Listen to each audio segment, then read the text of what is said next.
Hello, everyone. I am William McGowan, lead editor for Daily Gaming Analysis, and today we are here for an interview. I'm here right now with one of our writers, Kobe Bennett, Hi, and I'm Kobe. I am also here with a voice actor from Canada of all places. Say hello, Mr. Strickland.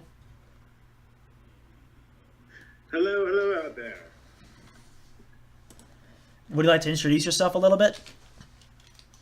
Oh, yeah, for sure. My name is Michael Strickland. I'm a voiceover actor from originally from Winnipeg, Manitoba. And now I reside in Vancouver, BC. Hmm. Anyway, so how about some roles you've done so far, just so that our audience has an idea? For sure. So some of the voice characters that I've done have been the first cartoon I did was called Landfist Quest. I did Thanos, who was the lead villain. Milk Toast, who is a quirky little magician for the village, as well as Avaros, who was like um, Senator Palpatine. Yeah, and then of course I voiced the evil villain, dark assassin Umrak the Hunter, as well as Umrak the Destroyer from the Lego Bionicle: A Journey to One, and most recently a I did an American soldier for the video game Escape from Tarkov. Oh yeah, I heard about that. I was watching a podcast that you did like a week or so back. Oh yeah, yeah. LJ Johnson. It's Yeah, I had to clean up a house, so my mother's house. I was just cleaning up my mother's house, and I just happened to find that, and I said, I need something to listen to, and this looks interesting. fair, fair. Yeah, that sounded Yeah, it's weird, good. I but guess, dude. Time. anyway, okay. I'll go ahead and ask our first question if we're ready for that. Sure. Okay, so Mr. Strickland, we know that the voice actors union and how all that works is different in Canada from America a little bit. Would you mind explaining to us how that goes? So when it comes to the unions themselves, the, it's already a tricky situation as it is because when it comes to voiceover work, a lot of it isn't unionized, and they can get away with that, which is really really unfortunate, honestly. Hmm. Because there's shows, for example, like when I did Lego Bionicle, that was actually a non-union gig. So, uh, whenever you're doing a non-union role, you have to not be union, of course. Yeah. So, this was before I had joined the union. Now that I'm in the union, if Lego Bionicle came out again, I actually would not be allowed to do my role. I wouldn't be allowed to reprise my role unless they allowed to for the union fees and union costs and all that stuff. So it's already a bit of a finicky situation, whether it's in the States, whether it's in Canada, just from the fact of being union and non-union. Oh, Now, whoa. as for the unionized stuff, sorry, go ahead. Oh no, I was just saying that's interesting. Yeah. That's I really remember interesting. hearing So, about earlier on. I heard about there was a big voiceover strike, right? oh yes, I heard Was it about that as well. I can't remember when it was. It might have been last year. Yeah. Um. If that happened, that must have been in the States because I didn't. Yeah. I think Yeah, it it was was in in the the States. States. I think it was overpayment. Yeah. I Be know surprised. what it was. I think it was with Warner Brothers or something like that, mainly. Because I know one of my games I've been playing suffers a little bit from like recycled voice lines and stuff because of this strike that happened during production. Yeah, yeah, that sounds about right. Oh yeah, us Americans. It's usually over funding. Well, I mean, to be honest, there's strikes all the time everywhere. Oh And, yeah. it's when it comes down to it. I mean, the pay structures and whatnot can be tough. They can be less fair. There's sometimes where you might get a fair wage, and then because it's non-union, there are opportunities for them to last second change it, and they have the complete right to do that, and you don't have a union to be able to protect you from situations like that. So, there's lots of pros, there's lots of cons to joining or not joining the union.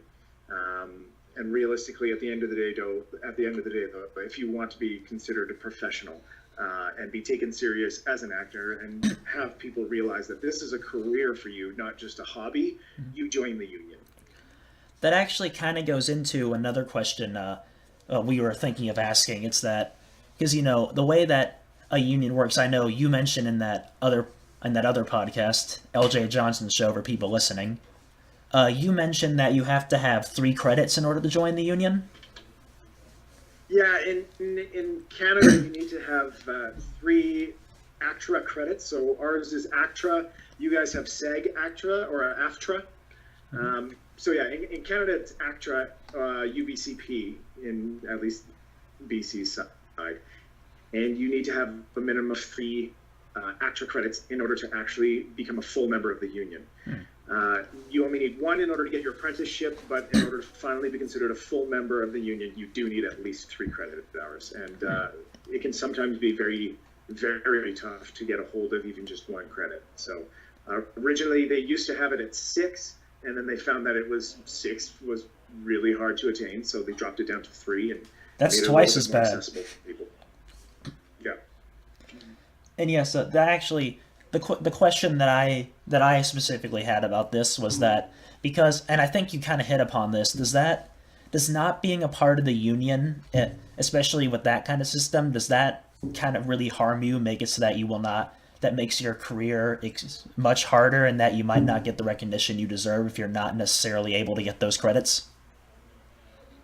That's a great question. To be honest, it really comes down to, like, if you don't join the union, yes, you have the opportunity to be able to audition for absolutely anything. You can make your own work. You can audition for films. You can audition for television, cartoon, anything. Whereas when you're in the union, you can only audition for union stuff, and you're not allowed to make your own films because that's not considered ACTRA credited. So that limits you drastically there, especially if you build connections with friends and other people in the industry, and they're shooting a film and they want to cast you in it. They now can't cast you unless they get permission from the actual union. Okay, so it's a permission system. So yeah. And with that permission, they have to pay fees and things like that. Now, you could try to do something very stupid, and I say this very strictly. You can try to do something very stupid and do something that's non-union and try to get by without the union catching it. And sometimes you might get away with it, but if the union ever does catch it, you kind of get slapped on the wrist. Then you have to pay a bunch of fees and stuff. So, again, it's a double-edged sword, because joining the union, in the long run, you get paid more. You get recognized for your work by the union, and it's recognized by directors and whatnot more so than something that's non-union. So it's at the end of the day, in my mind, if you want to be taken seriously, you've got to join the union, and then you've got to time it, I think, is my piece of advice. If you do want to become a professional actor, if you do want to get into the union eventually, that's a great idea, but build up a resume first. Oh, okay. Do films and stuff like that with your friends. Do your own work. Audition for commercials, for TV shows, for voiceover stuff, for absolutely anything and everything that you can. And once you start collecting a fair amount of things on your resume, then absolutely do your best to make the switch to the union. Because it will benefit you in the long run, and you will have less occurrences of you being taken advantage of for your craft. Because at the end of the day, the sad part is a lot of people like to pay their actors with food, or with demo material, or with exposure.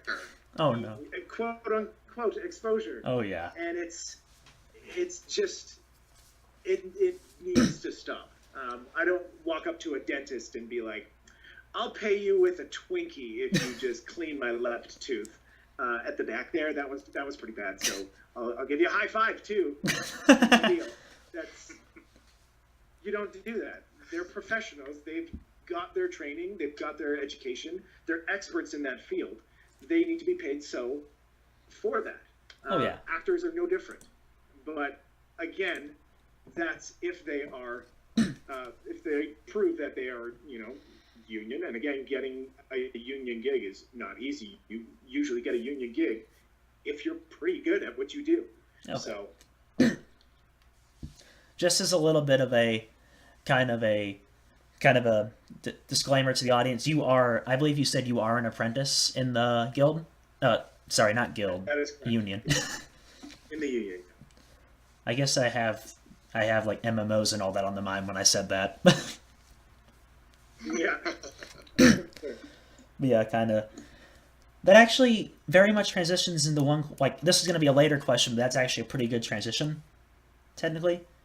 We were kind of wondering, and Kobe's was the one actually who brought this one up to me. Where do, because I know there's kind of a lot, I assume there's kind of some things that voice actors tend to go to more than others. Do you have any idea, or even if it's just personal experience, do you know, like, usually where, like, dubs of shows go in? Like, like, like dubs? Dubbing and, like, overseas shit, like anime and all that. Oh, so you're asking if, like, we see a lot more opportunities for anime or for or kind of just Pony, or is it kind of something where it's like what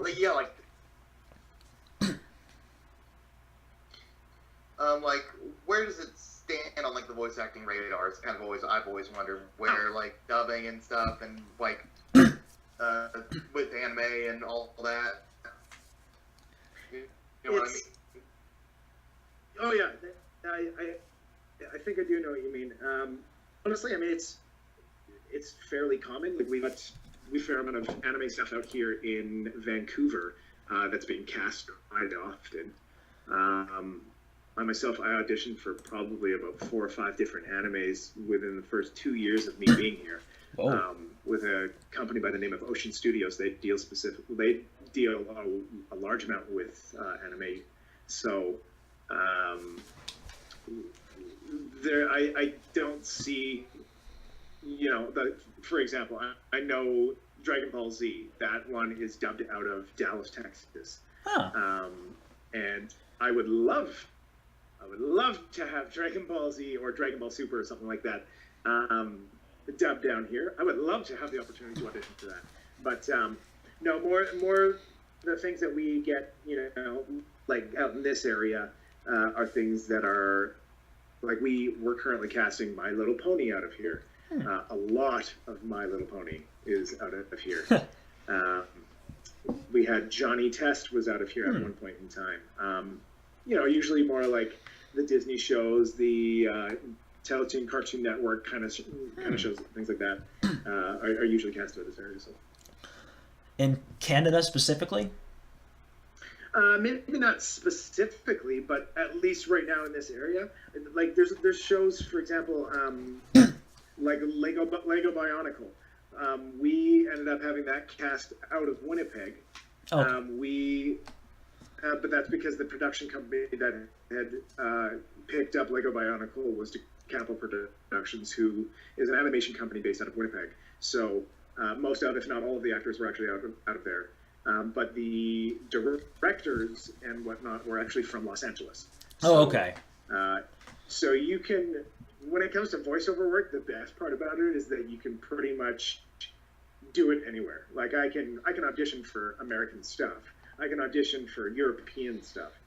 As long as I can sound basically like what it is that they want, and as long as the recordings are things that they, if we can get a hold of a studio here, or if I have my own studio, or whatever the case may be, as long as I can send them solid quality stuff, then that's, that's the other thing you do, right? Oh, yeah. I just realized my gain was low. I could have just turned that up. You mean for your voice? Yeah. Oh, yeah. I noticed that, but don't worry. It's not stuff I can't edit in post. Sounds good. Post, quote unquote, is not the best software, Oh, but Post. it's seriously just. I'm still But yeah, this is actually something. Is as we said earlier, we are a gaming website. I told you that I believe over the email, and I mentioned that at the beginning of this. yeah. You said that you. Sorry, it's hard to remember the name. You said that just a little bit ago that you have auditioned for a video game. May you remind me what that name is quickly? Well, I've auditioned for a couple of different video games, but the one that I actually did the voice for was the Russian game Escape from Tarkov. Okay. Yeah. But also, we wanted to know is there much of a difference in the way that it's done for video games and done like for the other films stuff you've done? Because I know I've seen a lot of your stuff. I've seen you do a lot of cartoon stuff, or at least Right. from the stuff I've seen. Is there really a big difference between them, or is it just kind of similar procedure? For the most part, it's a fairly similar procedure because at the end of the day, people always ask me, is there a big difference between doing a film and doing a voice? And to that I say, yes, I don't have a camera in front of me. But otherwise, it's the same thing. I still have to act out my character, and if, like I've said in one of my previous interviews, if you could see me in a booth when I'm recording, I look absolutely insane. Yes. My body, especially for Umarak the Hunter, my body was completely hunched over, and I had my arms kind of stretched out almost as if I was like a demon.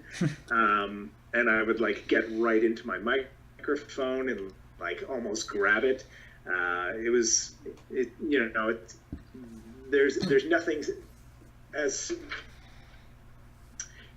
it's not as simple as grabbing a piece of paper and just being like, these are my lines. So, when it comes to video games, the biggest difference is that you're repeating short phrases a lot, especially things like, over here, turn right, grenade, frag Nice. out. You're doing a lot of that, and you're repeating it. Usually you repeat it at least 3 different ways, and if the director likes it, they'll take that. If not, then you record another 3. Sometimes you're recording one line 20 times. Ultimately, it really comes down to what the director likes. But yeah, that's the biggest difference. Is you'll have short, abrupt things because it's for example, in Escape from Tarkov, when you kill a soldier, we would yell something like "bear down." And you'd have to repeat that 100 times. So, yeah, I mean, there's a lot less to, I'd say, act out, because now you're not so much saying a story, you're just more so saying the phrases. So, but you still need to give the same effort. You still need to give the exact same visceral experience that you would inside the studio for a cartoon. Oh wow. I take it it's a lot like grunting. Just Yeah, and especially in like shooter games, there's a lot of screaming, like, "Brian, get down! No! He got me!" Brutal. Part of me wishes I was My recording voice- my face one cam right now. was just going on. I wasn't going to record faces, but part of me wishes I was.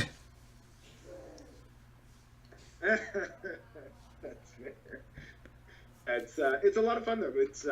It can be very. I find voice acting can be a little bit more difficult, and I put that very loosely. And the reason why I say that is because your instrument is your voice, and when you overuse it, if you don't properly, warm up, if you don't drink lots of fluids, your voice is going to go fairly quickly, and especially with like my characters, Thanos and Umarak the Hunter, because you're throwing it so much into your throat and your ego.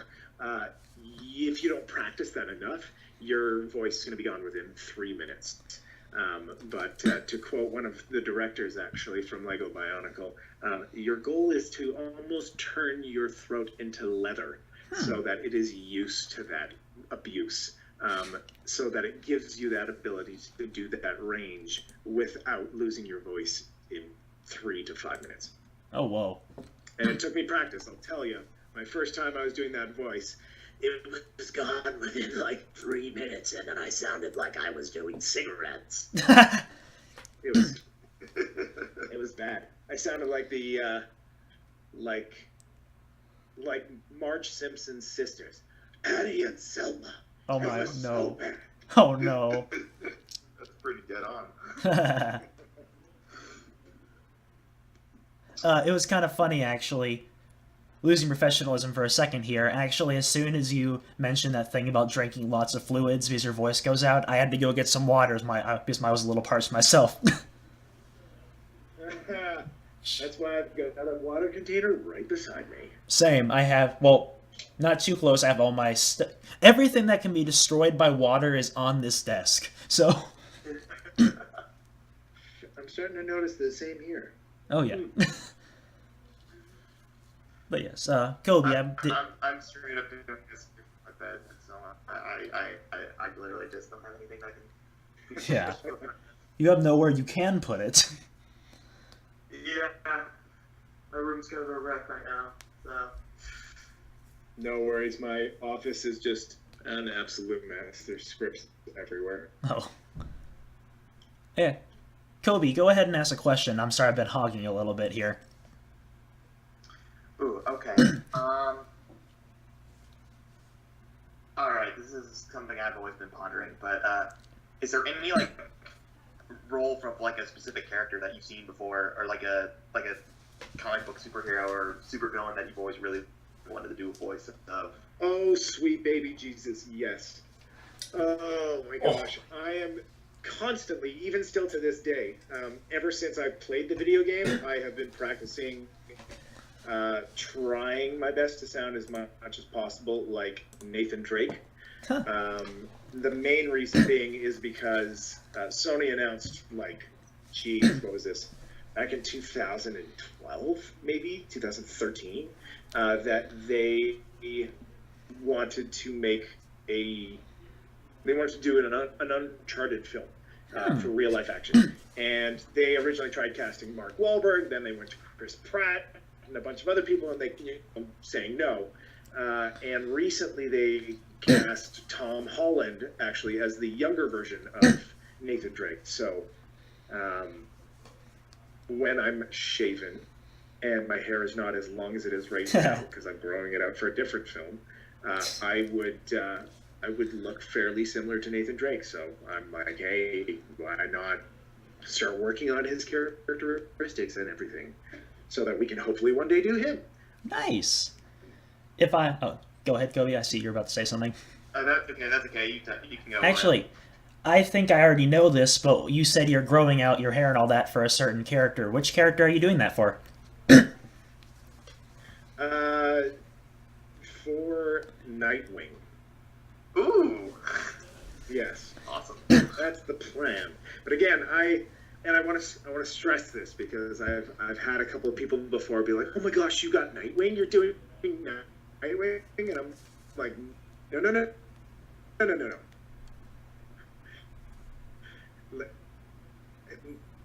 Rephrase. I am not doing Nightwing for myself to prepare myself both appearance and body and mentality around the character of Nightwing. So I have since November, back when Chris McKay had kind of announced it on Twitter, I have been consistently changing my eating habits to crazy, stupid diet. God, I hate it. And as well as I've been doing a lot of parkour, which I've never done before in my life. Started doing parkour, went back to gymnastics, joined martial arts, been working on a Scream of Sticks, bow staff martial arts, and the list goes on. And I'm doing it every single day, so that the day that Chris McKay actually says, okay, auditions are now, I can submit it and be like, I have been practicing since day one. I take this very seriously. I take my job very seriously. So it's yeah. That's a lot of dedication for that diet and all that, like especially parkour. That's awesome. So you have, but that's really cool. I mean, I try to go a little bit that extra mile, but I can never commit to all the exercise and stuff, and that's always my issue. Yeah, no, that's fair. It's not easy. It's takes a lot of discipline. It takes a lot of discipline and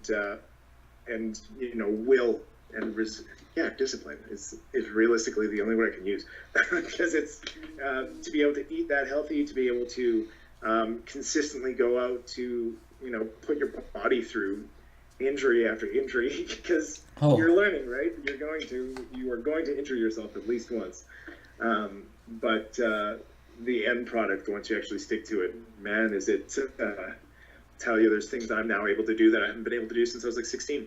Oh, so, that's really cool. That's awesome. You see, I hope you get that role. oh yeah. that makes two of us. Oh yeah, because I've been wanting to see some more good DC movies. I'm just now getting in some of the Marvel ones with Infinity War. Yes. So that really intrigues me on what that movie's going to be like. Yeah, Deathstroke's like my favorite DC character. Favorite. So that's a. I'm boring. I'm boring. Batman is my favorite superhero. Batman. Hey, there's nothing wrong with Batman. Oh yeah. Batman's the solid, true favorite of like everyone. You can never go wrong with Batman. Oh, okay. I'm Batman. No, I can't do it.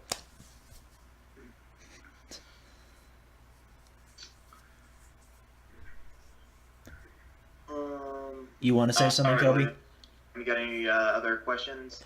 I actually have one, kind of a dual question. This is just something that I kind of thought of that could be fun. First of all, do you have any roles that you've really enjoyed playing kind of the most, that you thought were kind of the highlights of your career? And then could you maybe do some voices for some of those characters? Yeah, sure. My favorite characters. Voice-wise, I guess voice-wise, I've always been a big fan of Umarak. It's a tough call between Umarak and Thanos, which, to be realistic, the characters' voices are fairly similar. Umarak's voice is a bit more raspy, as he's a shadow creature, right? He lives in the shadows. He's an assassin, so my mentality around him was a lot more raspy compared to Thanos from Lanfus Quest. And then just because it's a complete opposite of all those characters, Milquetoast was great because Milquetoast is like the Mad Hatter from Alice in Wonderland. He's like, oh my goodness, where is all the trash going? Oh, we're going to go this way. Woo-hoo-hoo. Oh my word. Yeah, he is a lot of fun to play. But I usually had to do him after I had done Thanos, so my voice was just starting to go, so it's tougher. Oh yeah. But yeah, if you could just do a few lines, you said you loved Umarak. If you could just do maybe like one or two lines for each Hunter and Destroyer, that would be awesome. For sure. For Umarak the Hunter, my favorite line is, "Darkness is rising, Toa. You cannot stop it." Mm-hmm. And I guess as the Destroyer, he was a lot more of like a and just lots of yelling and screaming and such. But one of the lines that he did say was, "But I do not have the power. I will destroy them all." Huh. Which was pretty much almost every one of his lines. You're actually completely right. But it's funny because I find that that's a lot of things with a lot of villains. Like when I played Landfist Quest and I did Thanos, every single one of the episodes, it was like, it's very similar to Inspector Gadget with Dr. Claw going, "I'll get you next time, Gadget." My character was always like, "I'll destroy you next time, brat." Oh yeah. Every single episode, I was like, "So, do you even need me? Do you want me to just record it like 5 times and you can use that in every episode?" That's great. Yeah.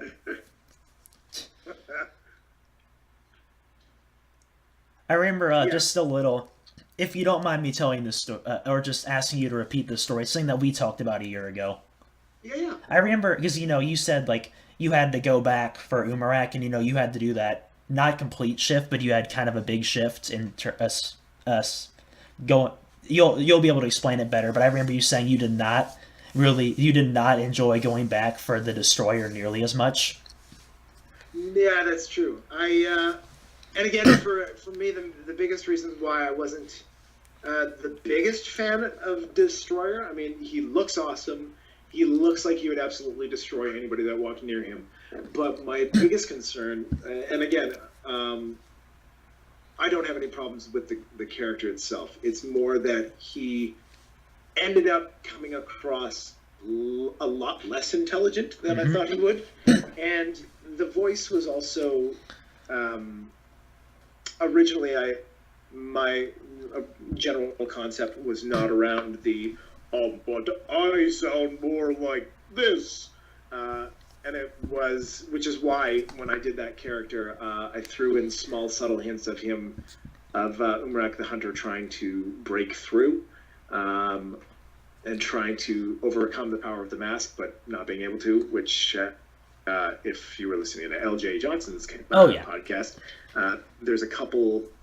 There's not many, but there's a couple points in the show where you can hear Umarak the Hunter kind of peek through Umarak the Destroyer for a moment, and it just went a different direction than I originally thought it had been. So I had a lot more fun doing Umarak the Hunter because of the body that it made me embody.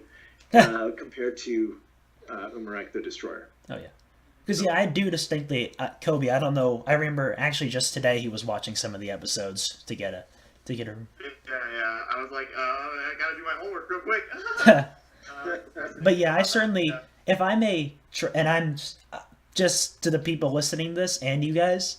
I'm not asking these questions because I'm a big fan. I'm actually asking them a lot, for the viewers thing, and just because you said it's one of your favorite characters to talk about.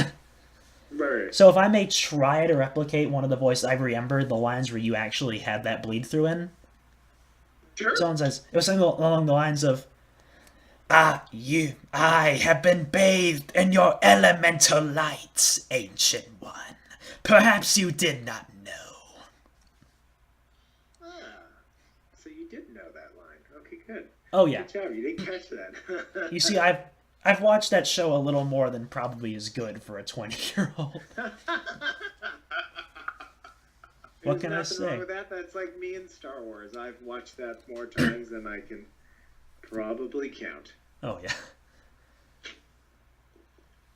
No, that's good. Well done. Thank you. Yeah, I remember I did a lot for Umarak when the show first came out, and then when the new season came out, I kept trying, couldn't do it as well.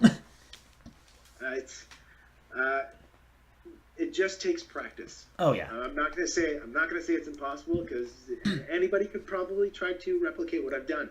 But it realistically just comes down to practice, because at the end of the day, that's how I got to where I am. That's how I did my characters. Is I just practiced hundreds and hundreds of different voices and kind of tried bleeding certain things together, and that's how I came up with a few different characters. Again, that's how, when I came up with Umarak the Hunter and Thanos, it was originally based off of the Megatron from the 1980s Transformers. So I know that I can't replicate exactly what he had done for Megatron, but I did my closest thing to it. And then I just played with that a little bit more, and then I got rid of a lot of the raspy, because he was more of the raspy style.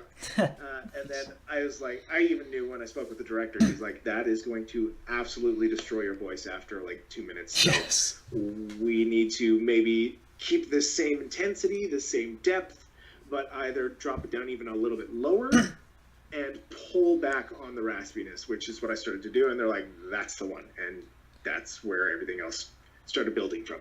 So, Oh yeah, because it's always just playing.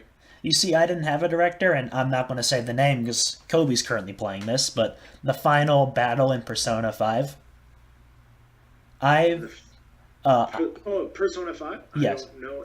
yeah, I'm not going to say the name because he's right here. But I Yeah. tried doing the voice, and unfortunately, I still. Why? Sorry, he is. For people listening, Kobe just had his ears plugged for a second. I'm thinking that doesn't quite work in an audio recording. But I basically, there was just something. I tried recording that, and I didn't have water next to me. And I had to take, because he has kind of longer, harder sentences to remember. So you can kind of hear it going back to it. My voice kind of hurt when I was recording that. Yeah. I believe it. Because what I think happened is either the person was way too talented for his own good, or he recorded several lines and had them overlay each other. Oh yeah, Oh, that's yeah. probably the case with a lot of those final boss type characters. Typically, I try to develop my own kind of voice style for certain. I go back and I like look at certain comic books and start developing voices from. I look back at like past voice actors because I'm a huge comic nerd. So and then I develop these own voices that I do around the house all the time to the chagrin of my family. The most popular one being one of the chairman of the WWE, Vince McMahon. Oh, yeah. Which is like this, and I just use it all the time. And the more recent one that I've been doing is Doctor Doom, which is sort of a play on that, but with like a little bit of the European blah. Nice. Every time I hear that, I still love that, Kobe. Yes. All shall bow before Doom, for Doom's word is law. I will say that is an absolutely pretty darn accurate voice to Arnold Oh. Schwarzenegger. Seriously, it's pretty close. Like, well I done. do have a different Arnold voice too, but Oh, that's the dead not on. bad at all. Not bad at all. Actually, that actually kind of gives one question. I think we'll each have an example of this. If we can do this, but this will probably be one of the last questions we do. Sure. Because we chose quality and in-depth over quantity on this. Right. For very good reason. What is a... and you can... If you want me to start out, I will. But what is a character, either from a game, movie, or whatever, that you think, whether or not it was voiced well, you think could have a better voice? And what do you think it could have been? Or how would you have done it? Jeez, that's almost, that's a question that I'd honestly have to think about, because usually, like, there's shows and stuff that I watch that I don't have issues with the characters' voices. If I'm being selfish, any of the characters that I auditioned for and did not book, I think that their voice totally could have been done better. Yeah. But that's that's just being selfish. A little bit of bias there. They usually I have to give props to the casting departments because they know what they're looking for. They know what they're doing. They're not going to grab somebody that's not very good.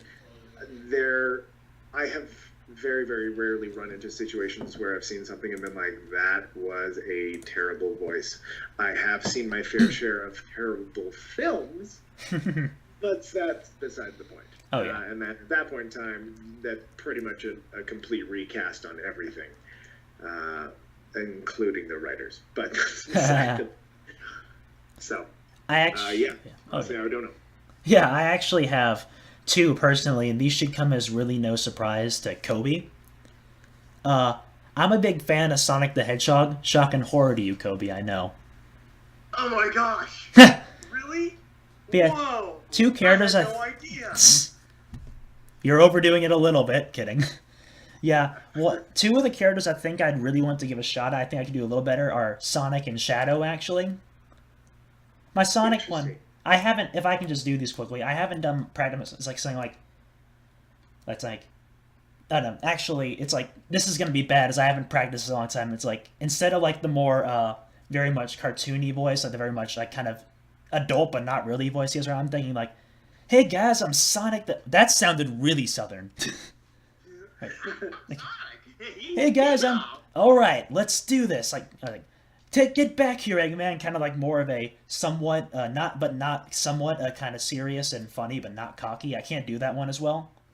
All right. But for Shadow, I was thinking of something like, I'm Shadow, Shadow the Hedgehog. So you're supposed to be the fastest thing alive, huh? Well, if you get between me and my plans, then you won't be running much longer. Interesting. See, the only thing I would, if I was to give you any direction on that, the only thing I would say is play, especially because being villains and such, uh, if you were going to play villain or villain style voice, play in the fact that anything that happens, you've already thought of it. Oh yeah. You planned this.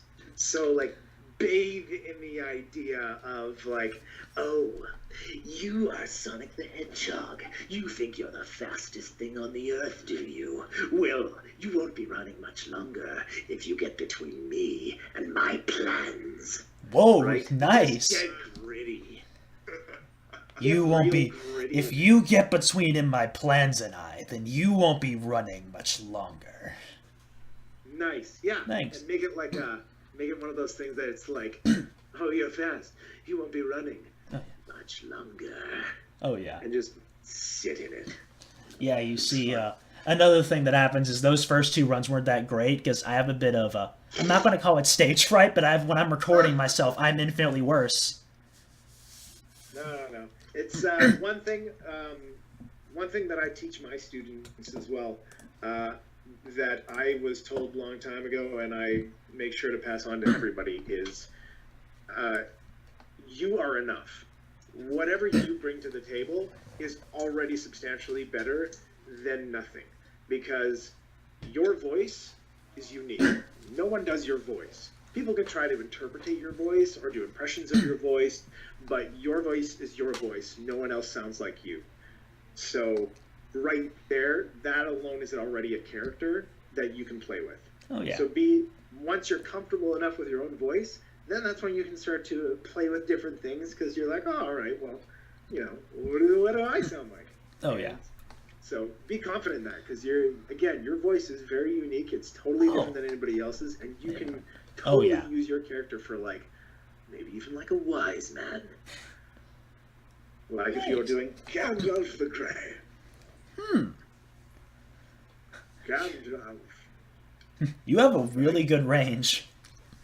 I appreciate that. I honestly, I spend every single day doing voices. Anybody that knows me is probably annoyed with me by now. I spent probably 7 months to a year just constantly doing Stuart Griffin. Just because I was like, I want to do Stewie. Everybody else can do Stewie. I don't know how to do Stewie. I'm gonna do Stewie. So I just played with it, grabbed my phone, recorded, listen. No, okay, try it this way. Listen, and just play and play and play and play and play. In the shower, play. Driving, play. You'll always. That's the only way you'll ever get better. Oh yeah. One thing that actually, because I'm not going to say anything or plug or anything, but I am kind of in a project where I'm not. Where basically I have to actually do a new voice for a character who already exists. It's a bit of a fan project, because my attempts at voice acting, which once again I thank you very much for the advice you gave me a year ago. Yeah, no worries. But yeah, that didn't actually lift off, which honestly is probably a good thing because I'm here right now, and I absolutely love this job. Good. Yeah, but anyway, Good. I have to recreate a character who actually speaks in a British accent, and my quote-unquote director is just the team leader. Said just try to do what you can in your voice. If you don't even have to do the English accent if you want to, British accent. Just kind of do what you can with make a similar voice, but kind of make it. So, I'm trying to think. I'm trying to think of a line I could do. It's Oh, never mind. This isn't about me. So No worries. Just Once do again, the sure. monologue from V for Vendetta. That's what I did for my voice and diction class. I literally just went on for my British monologue. I just chose that. There's a lot of V words in that. Yeah. It's honestly just I don't know how many more times I can say it. Practice. Oh, And if you're gonna play with British voices, British is both. I wouldn't want to say simple, but it can be very tough because there's not just one style of English. Like you could be from Cockney, like super London. Like you think it's the most bloody brilliant thing you've ever seen. Oh, I'm watching football and love it. Right? You could do something completely over the top, or you could do something a little more posh. Right? So it's like, oh yes, absolutely lovely. I absolutely love everything you're all saying. Have a little cup of tea. Bollocks, love it all. Such and such. Right? Oh yeah. There's so many different types of British to do. So realistically, it comes down to how your character is created, and then you just play with a couple of different versions. Be like, all right, well, if he's British, then I'm gonna chuck a Cockney accent at this. I'm gonna throw out a Buckingham Palace posh, or even something like Westchester. Westchester? Is that it? I think so. What's the word you're asking about? Westchester, or is it? Yeah, I think that's Winchester? No. The deadpan no. Yeah. But yeah, the good thing about Anyway. this character is that he only has one line in the entire series he's in.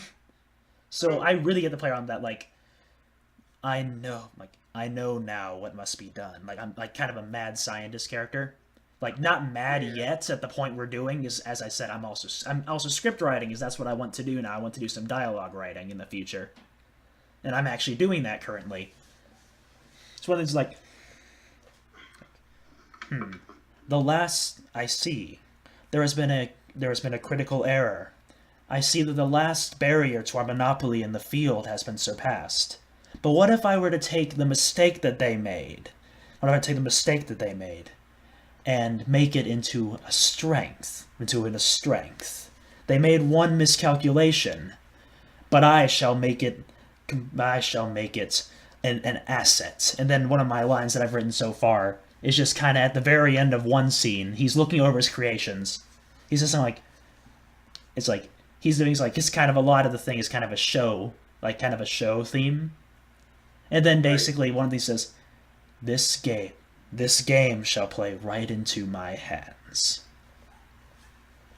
Nice. Thanks. See, you have a totally usable voice for voice acting. Like I can totally see the type of characters you playing would be like a complete different version of my good friend William Jordan. Even though he did a phenomenal job on Ikimu, you could totally do a version of Ikimu being the wise man who tells them the story of what they need to do. I am just the I am just the mask maker who is willing to help. Yeah. Now that you have made peace with your elemental creatures, I will show you the abilities you can have when you are unified. Yeah. Anyway, Not at all, actually. this is not about me, of course. It happened to transition into that. But my long story short was, I kind of get what you're saying because I have done voice work myself. Or not major, but I understand the struggles and all that because I have tried. Yes, any aspect of the film industry is not easy. It does come down to a lot of luck, but my big thing that I always tell people, even though they're like, well, you have to be really lucky with that, it's like, yes, you do have to be lucky. Oh yeah. But when that luck finally does cash in, you better be ready to perform, because getting lucky doesn't happen all the time. You got to be ready when that luck finally kicks in. So, because there's nothing worse than them being like, all right, you've got an audition. Can you show us? And you're like, I don't have any experience. And then they go, oh. Okay, sorry. Have a nice day. I actually forgot, Kobe, just quickly, and then we might actually kind of start wrapping this up. Uh, Kobe, I forgot to ask characters that you think you could do, kind of that you think weren't that you think that you kind of do better than the way they were cast. Oh, me? Yeah. Oh, I tried to. I was thinking about this. Again, it's like you said. I can't. I can only. I can think of examples from film. It's hard to think of Oh yeah. ones from animation and stuff. Okay, one. I did think of one, and that is probably a lot of the roles I noticed Steve Bloom does in some certain video games and stuff is I've always felt like half the time it always sounds the same. Other times I've heard other things where he's like, oh, that's Steve Bloom, that's really awesome. Other times it's the same gruff, gravelly voice. Right. Green Lantern's got this, and it's just always the same. And I've always felt they could use a different voice actor instead of this, or at least alter his voice to be more unique or something like that. It's Right. like the main game I always play is Injustice 2, and he's literally two characters in that, and you put them against each other, you're like, that's the same guy. Yeah. Or same thing in Mortal Kombat. I can always hear the hinge of his voice, and that's a little bit irritating. So I would put somebody else in the role, give him one role, but not both. Oh yeah. Right. Because it's one of those things where it's totally good. I remember William Jordan in Bionicle did like 6 roles, I believe. I mean, sometimes like I know a lot of Oh yeah. voice actors that are really good at doing different voices. Oh, Like, yeah. The original big voice actor Mel Blanc, he's still like the best. Greatest. Still the greatest that's ever played the game. Exactly, yeah. But yeah, kind of. Tons out. It's one of those things where it can totally work. You just have to, and this is something I think you've heard kind of the way I'm saying it. It's one of those things where you have to really know how to differentiate your voice, which is something I do have a personal problem with. Yeah. Yeah. No, it honestly just comes down to practice. Oh yeah. So just keep at it. Oh yeah. Anyway, Kobe, do you have any other questions to ask, or because I'm pretty much done with this point? Yeah, I think I'm good. With questions and all. So, who wants to close it up? Mr. Strickland, do you have any closing remarks before I turn off the audio? Sure. To quote the great and amazing Mr. Bruce Lee, I am more afraid of a man who practices one move 1,000 times than 1,000 moves once.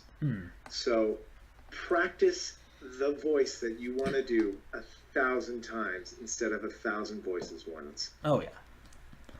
Thank you very much. Thank you very much, Mr. Strickland. Is that all you wanted to say? Well, and you guys are awesome. Keep it up. Oh, thank you. Thank you. Yeah, Appreciate it. I assume you haven't seen the site yourself, but I took a glance through your website just the other day, Oh, wow. because you had sent me the thing, and I'm like, wow, I obviously have to take a look at this and see what's going on. So it's cool. I wish I followed a lot more gaming, because I don't anymore. I used to follow games like a hawk. Oh, yeah. But now that my life is getting old, yeah. I don't have as much luxury to follow as many video games anymore. I still try my best, but Oh yeah. Film and television have been taking a lot of time. Oh yeah. Plus I teach, so. So anyway, I might go ahead, if you're ready, then I might go ahead and just do a concluding remark for this. First of all, Sure. thank you very much, Mr. Strickland, for being with us today. I certainly had a lot of enjoyment doing this. Yeah, I enjoyed it too. I mean, thank you for giving us more of a bigger look at the voice acting world in general, not just for video games. That was, of course, a big part in this. Hello, everyone listening. Thank you for sticking with us till the end. This has been William McGowan, lead editor of Daily Gaming Analysis, Kobe Bennett, my writer, and, of course, Michael Strickland, who once again did an amazing job today, and we thank him for that. Thank you guys so much. You're welcome. We just hope that Like, please just, visit us, www.dailygaminganalysis.com. Our YouTube channel is the exact same name. And thank you very Follow much. us on Twitter. Don't forget the Twitter. Oh, yeah, Twitter, @dailygaming_A. I wonder who runs that. Yeah, I wonder who runs Twitter. Thank you very much for listening, everyone. Have a wonderful day.